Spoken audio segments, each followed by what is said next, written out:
Tell me when to go. Tell me when to go. Tell me when to go. Tell me when to go. Tell me when to go. Tell me when to go. Tell me when to go. Tell me when to go. On a beautiful Friday afternoon, even though it's not Friday when you're listening to this, it's This Town with yours truly, Jim Verros, and the snitch, Alex Tavlian. Alex, what is going on? How are you? Oh, you know, it's a beautiful day in the neighborhood, Jim. I mean, Fresno is reopened, and you know things are just brighter outside. I mean, you can sit down in a restaurant for the first time in 9 weeks, right? And enjoy whether you're at the Elbow Room enjoying a steak sandwich, even though they're not open yet. You're such a putz. or at Pismo's enjoying whatever. All right. Seafood you want. Real quick, not that this show is brought to you by either of those establishments. No. But I will tell you this. Am I one of the only people that thoroughly enjoyed the shelter in place? Like, I loved staying at home and not having to deal with anybody. Yeah, you're alone. Am I really alone? I think after like 6 weeks, it's over. Like right. 6 weeks of no people is fine. All right. I'll weigh in. Oh, wait a minute. Wait. Who is this? Who is on the line? Wait a minute. Alex, I think it's time. That was a WWE break-in right there. Oh. Alex, go ahead and go ahead, Alex. Ladies and gentlemen, it is our pleasure to welcome our guest for this week on This Town, a reporter now living in the Bay Area, formerly with KRON 4 in San Francisco, and KC 24 or KGPE 47 here in Fresno. One or the other. They operate in the same building. Christina Bale. This is Christina Tetreault, formerly from Fresno. Wow, what an intro. Christina from formerly with KRON. I just am dying over that. Yeah, you guys, first of all, thank you for having me on the podcast. Right. I'm so excited to chat because I have a feeling we'll have a lot of laughs, though there are some serious topics at hand. Secondly, I would like to throw this out there. I, too, even though I would never wish a global pandemic ever to happen, truly have enjoyed so much of the time at home, detoxifying my life from what I now realize I don't need. But also, there are just some people that you see on a daily basis that you didn't realize how much you could live without. Yeah. I'll be truthful with that. And man, let me tell you, I have done so many of those weird projects in the apartment, in my life, organizationally, that I thought, oh, when I have time, I'll do that. There is no excuse. Done. I would, only because if you're a fan of Christina, you know that you know that she is a social media warrior. And this is coming from Mr. Vane himself, Jim Verros here, that I would love to be able to see some of the responses to your cosmic questions that you put out on Snapchat and IG. Because you'll be like, so guys, what are you doing? I'm in my apartment doing nothing. What's up with you guys? And I want to be able to read like just the creepy stuff. I want to see guys. I want to see guys shooting their shot. I want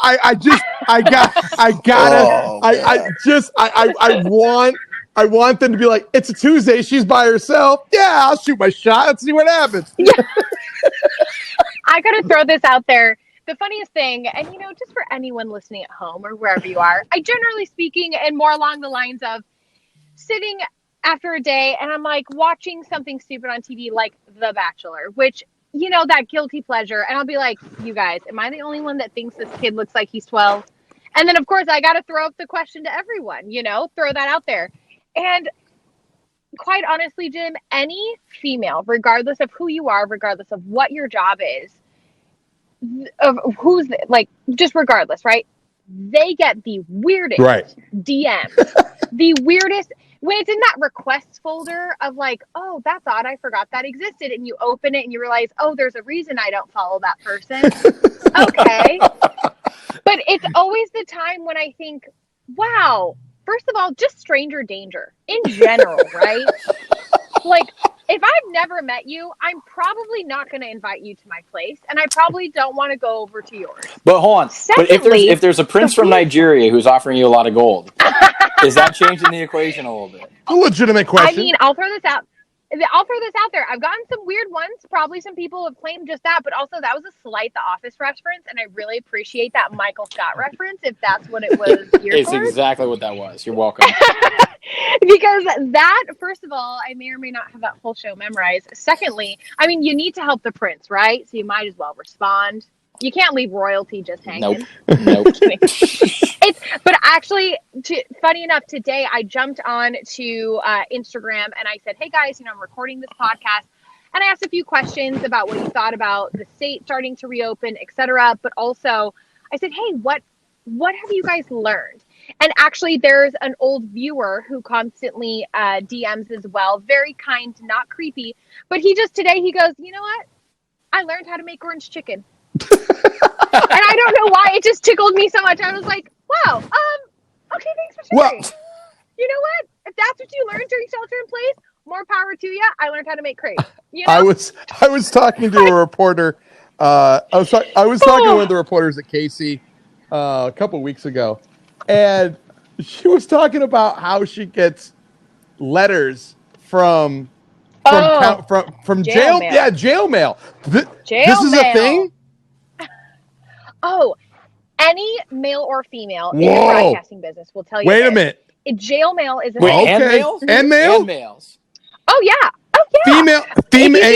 Female prisoners are writing male reporters letters. I would say both genders. Wow. I would definitely say both genders. Yeah. All right. Oh my God. Now, Oh. people in jail, oh gosh, there are so many elements of that whole thing I want to hit. I mean, jail mail is a very broad topic. Well, let's get into it. Yeah. Hold on. This is important. The hell with shelter in place. It's jail mail time. Jail mail. Jail mail is important.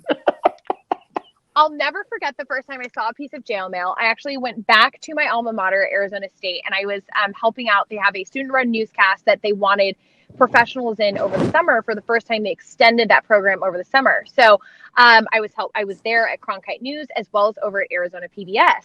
And so as I was in the building, I'll never forget. Here it's like hot Arizona summer, 120 degrees. At the end of the day, all the reporters are honestly, they have no energy left, right? So the energy in the newsroom at the very end of the day after the newscast is just so low. And someone walks in and was like, hey, to one of the other reporters, hey, you actually got a piece of mail. And she's like, what? I've been on air like 2 months, right? It's not like you have an established fan base or viewership base. And so she opens it up and it's like a 6-page letter. 6-page letter addressed to her from county jail. And it was a viewer that very seriously had comments to her and had questions about stories. I mean, it was 6 pages. So this person left nothing out, any thought, critique, as well as question. And this person legitimately wanted to have an actual pen pal relationship with this reporter. And now that was probably the most innocent jail mail I've ever seen, because as my time in the reporting business continued, you almost know, especially females, you're going to get jail mail at least once a year. But any inmate, inmates, if you think about it, they have a lot more free time. They basically are shelter in place all of the time, but they have TVs on. So a lot of people will sit and watch the news from the morning show to the evening show. So they consistently every single day watch the news. And so there are a lot of KC 24 and CBS 47 viewers in the county jails. And I can tell you right now, we've gotten some from Corcoran. So, some very high level cases, some high level content. Hold the phone. So Corcoran had a very, very famous resident up until very recently. Oh yeah, little Charlie Manson. Charlie Manson letters to the station. So I realize I'm one that will have a million side tangents, so I promise I won't go on too long about this. However, I'm devastated to say I never got a piece of mail from Charlie Manson, because I find that creep fascinating. And in a terrifying way, right? I don't want to meet him in person. Not anymore, but all right. Not a problem anymore now. Yeah, I know. No opportunity. But when he passed away, I actually we reported from it. Joe Mueller for the morning show, he used to be with KC 24, went down to Corcoran. I was reporting live from Corcoran that morning, getting response from COs that had worked with him. I shouldn't say worked with him, that had to overlook him or what have you. And his fiance at the time of his death was not much older than I, and I actually reached out to her on Facebook and reached out to 2 people who knew her, who offered condolences publicly on Facebook to her. And they were like, thank you so much. We'll let Ashton know that you would love to talk. Because my thought was, Ashton, that was the fiance's name. Let's hear your stories. Share us your love story. To get her to talk, to know what it's like to be in love with Charlie Manson. Unfortunately, Ashton never responded. So sad. That's painful. That's a. Could you imagine that? Talking to Charlie Manson's fiance. I mean, I'm fascinated. I'll be honest. That relationship always reminded me of like Hugh Hefner's last wife. Oh, right. Like, very, very nothing made sense. There was no logic was involved at all in that relationship. But I digress. Well, no, I was going to say was one of my buddies was a phlebotomist at KRON, I do believe. Oh, and I think it was KRON. But he got to take blood from Sirhan. Oh, the guy who shot Bobby Kennedy, and I was just like, was he not like you talked to him? Like it was this creepy conversation I had with my buddy. I'm like, so what do you say to the guy? And he's like, not like, hey, so how was it shooting Bobby Kennedy? Like, right. How was one of those last moments you remembered before you were locked away for life? Like, how was that? How was that? How's your heart? Like, what do you ask? I forget what city it was, but it was, he was I think like the week after, he was taking blood from another inmate, and he had the LA tattoo on his forearm, and my buddy was from SoCal, and like Joe was joking, was like, what's that stand for? Los Alamitos? And I guess the guy was like, no. And Joe's like, I've never been more scared in my life that I may have just pissed off like this high level Sedano. Oh my God. From here, I'm just going to proceed with caution. Thank you so much for your blood sample. We will see you next time. I'm gonna ask for a transfer. I gotta go. Gosh. Yeah, I know. Anyway, right so let's get it back on track here and talk about some of the things that has been affecting all of us, which is shelter in place. You're up in the Bay Area now. Yeah. Here in the Central Valley, this week we did have some news. Lee Brand and the City Council, Mayor Lee Brand and the City Council lifted the shelter in place, then was followed by Governor Newsom saying that Fresno County got the green light to do some other things. So things are starting to loosen up here in the Central Valley. How are things looking for you up in the Bay Area? Every city is different. That is kind of one of the most odd things. We are not in the clear yet. Yes, we have at least the green light, obviously, across the state. Phase 2 can start X amount of the counties in California. All 9 Bay Area counties at least have the green light to go ahead and apply for that. Contra Costa County, where I live, has not actually, I do believe, really not all of the, Alex, I know you and I were discussing this a little bit. I don't believe any now of the Bay Area counties have officially given, quote, their, contingency plans, what have you, to the state. So we haven't officially received those plans. However, I do know the general feel is very much still lockdown, shelter in place, 100%.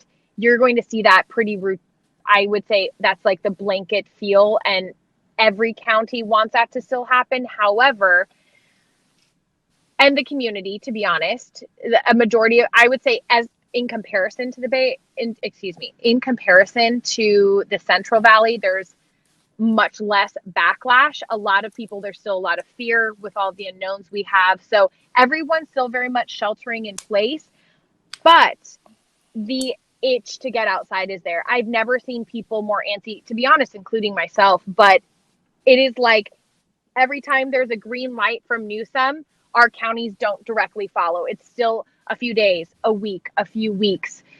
There's still an extended plan. It's not as far as LA yet, but we're pretty much at that same level. Wow. What, as far as people, I know obviously you still get outdoors to some extent. What is it like? Are you seeing like a lot? One of the markers here locally, like I made, and I even wrote a column about this, and this was now a month ago, 5 weeks ago. was like I started to notice, and this is, as you know, a uniquely Fresno thing, a lot of people just driving around in the middle of the day. And like, I'm just like, well, nowhere else to I'm be. like, where are you going? Yeah. But like, people were just driving around. Like, there was a lot of traffic.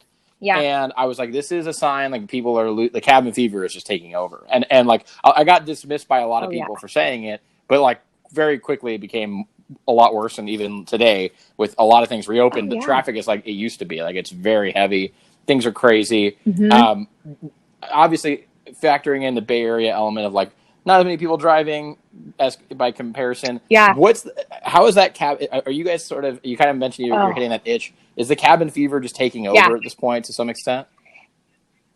I think it has been taking over so intensely since about the third or fourth week.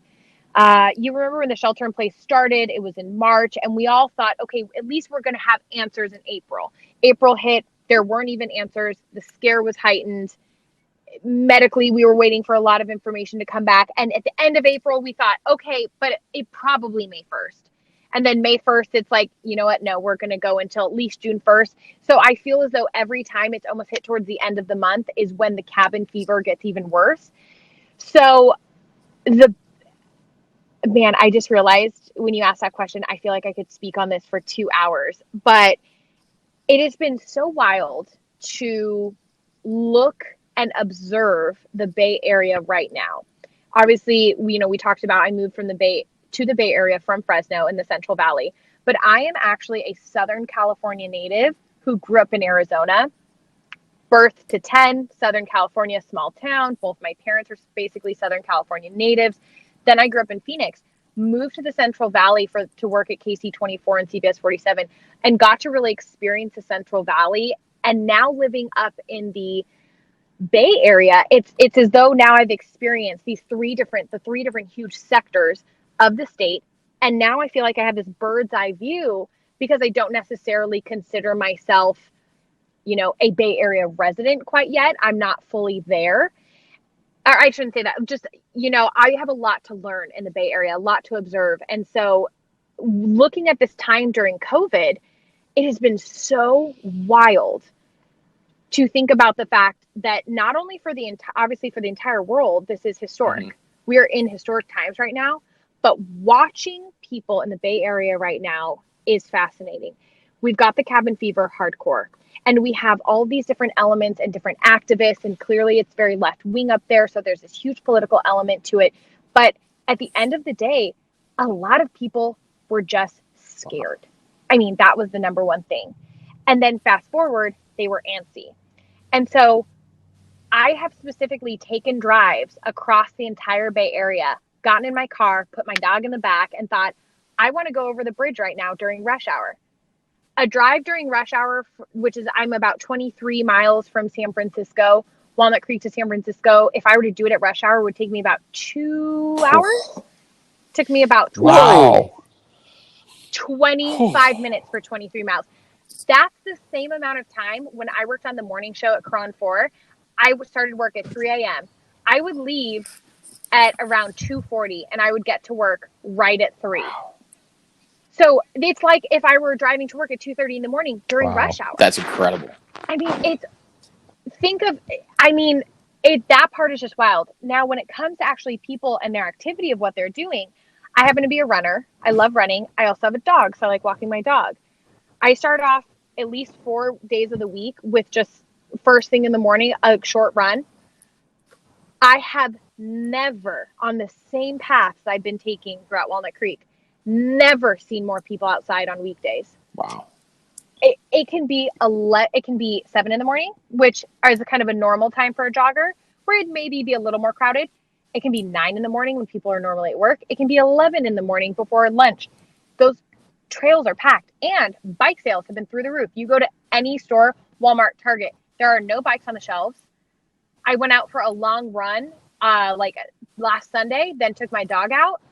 I was A, dodging people, B, being dodged by people. Wow. Everyone is outdoors. I was actually chatting with 2 friends. They have said I was in a steps challenge with a group of girlfriends of mine. I was like, meeting 10,000 steps every day is not difficult during this time. Other people, I've heard that they have never, ever explored their city more than they have by foot than now. And they've lived Well, there 20 you years. also were in Fresno for a little while, and now you've been in the Bay Area. So you got to kind of you had your finger on the pulse of both metropolitan areas. Mm-hmm. Do you see any difference in Right. regards to how folks have dealt with this pandemic? I think so. Now, and for everyone listening at home, keep in mind, I'm not living in Fresno right now, so I haven't been able to experience the city council clash, protesters, etc. at city council. Obviously, watched a lot of that. What I consider my home state in Arizona, where my family is, there were huge protests, and obviously the Central Valley as well as Phoenix both have more red areas. I saw so much fighting for political reasons between healthcare workers and people saying, their freedoms were being taken away. Up in the Bay, far less of that, but far more than the Central Valley, just rebels who want to make a statement. I would say a majority of the Bay was like, okay, shelter in place is needed.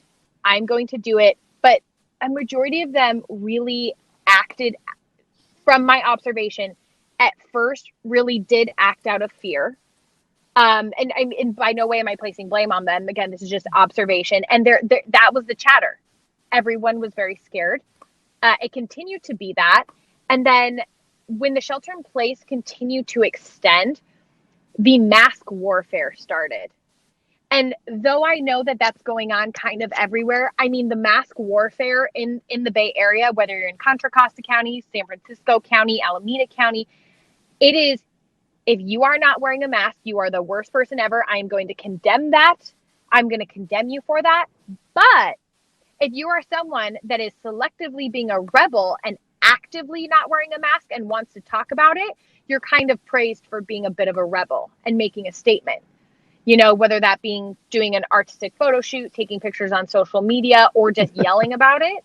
So it's very, that part has been very interesting. But the mask warfare, the way that they've handled that has been one of the wildest things. In regards to mass warfare locally, obviously, I think you've seen that a little bit around here from the very beginning up until yesterday, when we had Mayor Lee Brand, Mayor-elect Jerry Dyer, Council President Miguel Arias, and others that you could tell knew that they needed to be wearing a mask, but you could tell that they really didn't want to. Especially that they were all sharing the same microphone and we're talking 3 inches away from it. Yep. Do you see that, Alex? Do you see that changing over the next few weeks as things start opening up with the electeds and folks that are on television? I think the electeds is one thing. I'll be honest. I cracked up a little bit. So yesterday I was at the Mayor Brand's press conference. Mayor Brand walked in, and he had put on a mask. He was clearly in a meeting where he wasn't wearing it. At least that I could tell, and I don't hold me to that it was clear, like, he was wearing a mask, but it was under his nose. It was covering his mouth, but it was under his nose, and so he got called out for that as he's walking up to the podium. So he covered it up, but then had to take it off to speak. And but credit where I'll give credit where it's due. Like he and other members of the city, they've put these restrictions in place, and to the best of their ability, they've tried to live by them at some level. For a long time, the mayor was staying at home. I mean, he was literally not at City Hall, and because he fits the older age demographic that warrants it. But finally, he kind of realized, like, I do need to be at City Hall. This is what people elected me to do, and so they started doing more media events there. Amongst the media, a lot of the I'll be honest, and I not to make any sort of political statement or even, mask warfare statement. Like, I was probably one of the few reporters up until recently that was not wearing, like, when I would go to a press conference, I would not wear a mask because most of them, they were outdoors to begin with. You're already 6 feet spaced out, and I'm not really talking. So there's really limited reasons, from a medical standpoint to wear it. But most, a lot of reporters are wearing it because there's workman's comp issues related to it. Their employers are mandating to wear them. There are others who are just they are owning it 100%. And there's definitely there's definitely been a tinge of, of some reporters. This is not limited to Fresno only, who honestly, like, based on their inquiries and just kind of the posturing they've taken, sort of embraced like you kind of get this weird nagging feeling like there's like a rooting for the virus. Like there's this weird, like, wow, this is kind of the beat. This is kind of the beat. This is the news. This is the only story, and which is not the case at all. There's plenty of other things going on. Right. But like there's so many things that people aren't paying attention to because of what's going on. And so like there's been this sort of like, there's just been like and I don't even want to, like, there's nothing that is overt. Like I can't sit here and point and say, oh, there's this particular thing, but there's just this general attitude that sort of hangs in the atmosphere where you kind of get this nagging feeling like, wow, like some of the posturing and questioning comes from a position of like there's a, so give me an example of a question that you felt would be rooting for the virus. Well, I'll be honest. The first, I think. Well, I'll go to yesterday. So, and in fairness, I think there's a lot of to put some pre-context here. There was a lot of consternation driven by Fresno County's health officer, Dr. Vora. Very good guy. He's kind of been treated very similar to like Dr. Fauci. You know, every time he speaks, people seem to listen. But like he doesn't. No one bats 1,000. And so on on Wednesday, he goes out and says Fresno County is not flattening the curve, which kind of throws everyone off, right? That statement, just on its face, you're like, well, why are we applying to be reopened if we haven't flattened the curve? And then he goes on to say for another 5 minutes, you know, what that means. And in short, to save everyone time, it basically meant, look, we're having a lot more cases pick up, but our hospitals aren't overwhelmed. And really, what the takeaway should be: our hospitals are not overwhelmed. The cases are kind of irrelevant in his mind, but he still threw that blanket statement out. So now you get what's the headline going to be? The headline's going to be it's going to be we haven't flattened the curve. Right. So come Lee Brand's press conference on Thursday, that quote gets thrown right into the mayor's face. Like, well, they're saying, you know, you haven't flattened the curve, so why are we doing this? And so there's like this subtext of like, you're making a decision and we're going to preemptively kind of set the "I told you so" up before anything comes to pass. There's like this tempting fate feeling. And so that the questioning related to that particular statement and others really sort of set a tone like, well, why is this being thrown out there like it's a gotcha moment that doesn't need to be. And so that just kind of general feeling, I think, is what is going to set the tone. If, for example, there's a second wave, you know, there's a lot of talk about there's going to be a second wave. There's going to, I have this nasty feeling there's going to be a "I told you so" moment, and I think it's mostly going to be on the political side. I don't think you're going to see it from the general populace. I don't think the general populace cares that much about that. No. But from their perspective, there's a lot of people who, oddly enough, would fit the demographic locally of, you know, they don't support, you know, they want everything reopened. They don't want to, you know, they don't want all these restrictions. They're also wearing masks. So it's like, that's the one odd thing about the mask warfare issue, is that some people who are very pro reopen are also not, they're not ignoring health advice. And that's where it throws you off a little bit, because it doesn't cut as clean as other partisan or political issues. I'll ask both of you guys this question. Because Alex brought it up in regards to the second wave. And it's vague, but how bad do you think it would have to get in a quote unquote second wave for us to go back to shelter in place? How bad are we talking? Are we like hospitals at 110% capacity? Like, what for us to shut everything back down again 6 months later? How bad does it have to get? Ooh. I'm saying this out of just my first thought as Christina Tetreault. This is obviously nothing I've asked an official about recently, so I can't, you know, give any of those opinions. With all conflict that came from the shelter in place, all surrounding political conflict, etc., and basically, honestly, to put it in layman's terms, with just the headaches that it caused everyone, business owners, etc., and the detriment outside of the medical world, I would have to guess that it would have to be that the numbers were worse. I'm going to say this, at a worse increasing rate than what we saw February to March.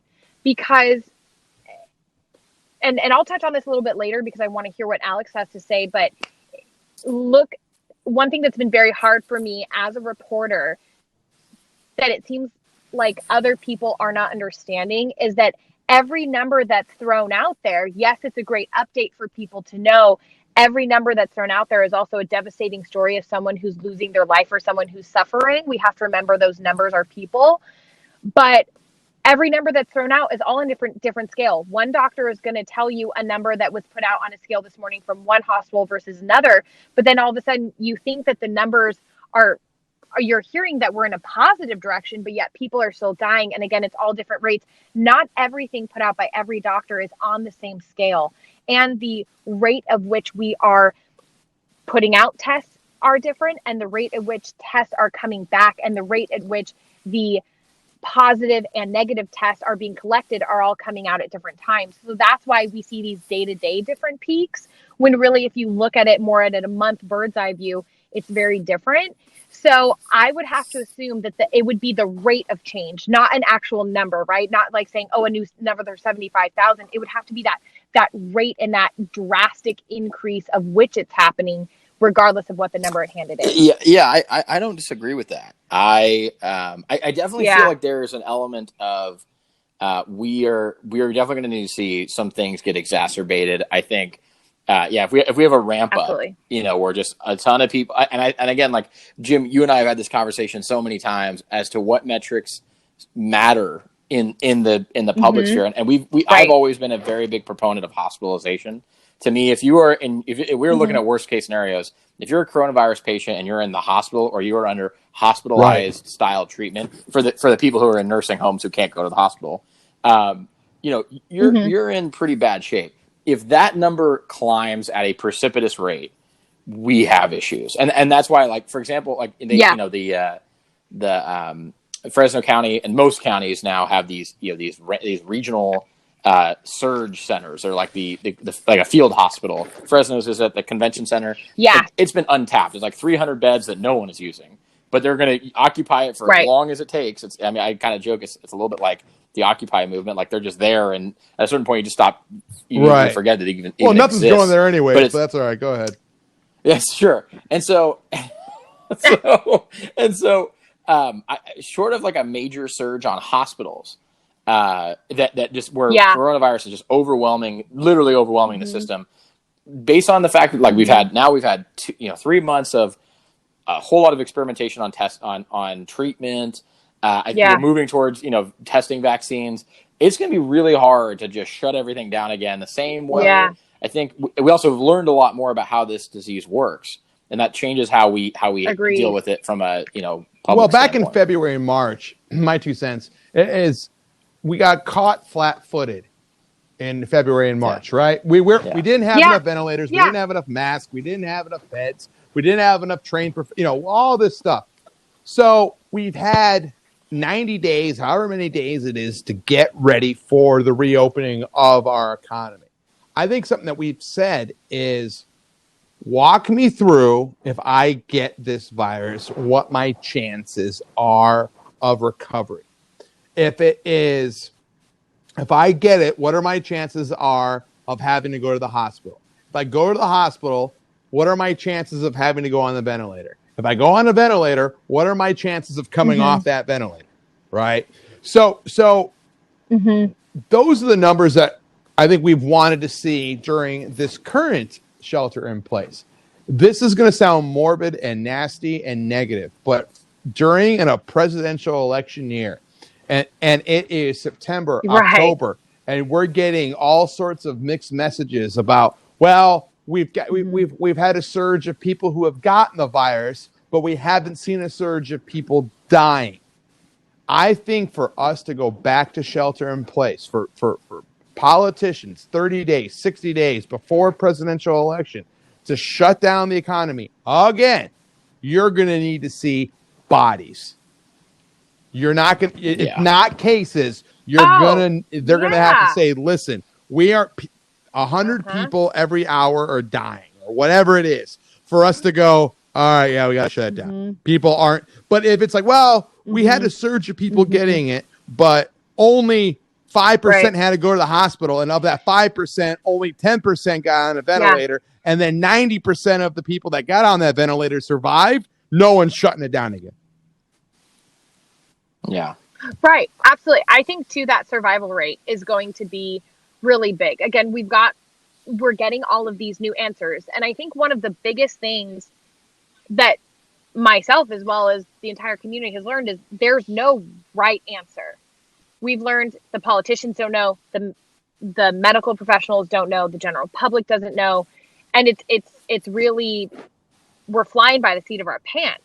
And I think this has taught the medical field, as well as the general public, but also business owners and governments, to continuously be over prepared for the worst case scenario in cases like this. And I'm thinking, Jim, there was something that you mentioned, and it was basically, what is that survival rate? Like we want those numbers because, of course, we're hearing this death rate and we're hearing these death rates on all these different metric systems. But at the end of the day, the coronavirus will not completely ever go away. And we have to wrap our heads around that. I think that's hard for people who thought once shelter in place is lifted, we're all in the clear. The chances are very high. There's no doubt there's going to be a huge surge. The fact that shelter in place was lifted in Fresno and it's Memorial Day weekend, you know what Memorial Day weekend normally brings out? People going out into the waterways. Normally, as a reporter, you think Memorial Day weekend, you think of drownings. Now, people have cabin fever going out on Memorial Day weekend, people who've missed a sense of community. This weekend, there will 100% not just be dangers in the coronavirus spreading, but also dangers in the community being out for one of the first warm weekends and 3-day weekends a lot of people are going to have. So I feel like there's so much responsibility on the media to remind people, no matter the benefits of coming out of this shelter in place, please, everyone, don't forget, whether you're thinking of this in a political realm or if you're thinking of this in a medical realm, just because the shelter in place is lifted, the coronavirus isn't going away, and you have to wrap your head around that. But just live your life carefully and not ignorantly in this, so that we don't have. But we all have to remember, when we see a surge in numbers on Monday or Tuesday come out in the media, that doesn't necessarily mean that we need to shut back down again. It just means everyone's back out again, right? Like as long as our hospitals are not overwhelmed in that sense. So I also just kind of let that go a little bit as a rant, because I just thought about this Memorial Day weekend, what normal trends happen. So now the normal trends are going to look much different, but also have added dangers for people. One more serious question, and then we'll wrap it up. As the social director of my son's collegiate future, how is the lobbying going, setting up the recruitment of my son to go to Arizona State University going? Do not worry. I am very proud to say all Arizona State Sun Devils will be back on campus in the fall. I have recruited many fans of Chris Stokes. Do not even worry. Those pictures are being shown to alumni. We are making sure that boy is first in the recruiting when it comes to football. Those Arizona State Sun Devils, they do not let talent go to waste. They will make sure that they're right now. I've got some athletic directors working on some good meal plans to really ramp up the weight gain in these toddler years. As we go into the my son is 15 months old. Hey, but he's gonna be the world's great linebacker you've ever seen. Hey, wait a minute. Are you suggesting that he overtakes Petros Papadakis from USC? 100%. Wow. You gotta aim big. You gotta take out the king, and you best not miss. Honestly.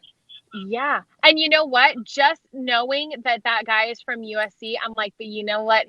Our little Verros will have, we will make sure that he does not have that pompous attitude. He's got that work hard attitude. Okay. The Lake Havasu tan I can take. Him having a snobby attitude, we might have a problem. Have you met Jim? That's valid. That's valid. I bite my tongue on that. The USC will be there. Christina, we appreciate you coming on the show. You're welcome back anytime. Absolutely. thanks for So having me. please keep us informed of what's going on. I'm sure you'll be reporting again soon. We won't talk about that, but I'm sure you'll be reporting again very soon. And we look forward to. Very excited. Absolutely. For some All new right. For the changes to snitch, Alex announce it. Tavlian, I am Jim Verros. We will see you next week on This Town. Take care.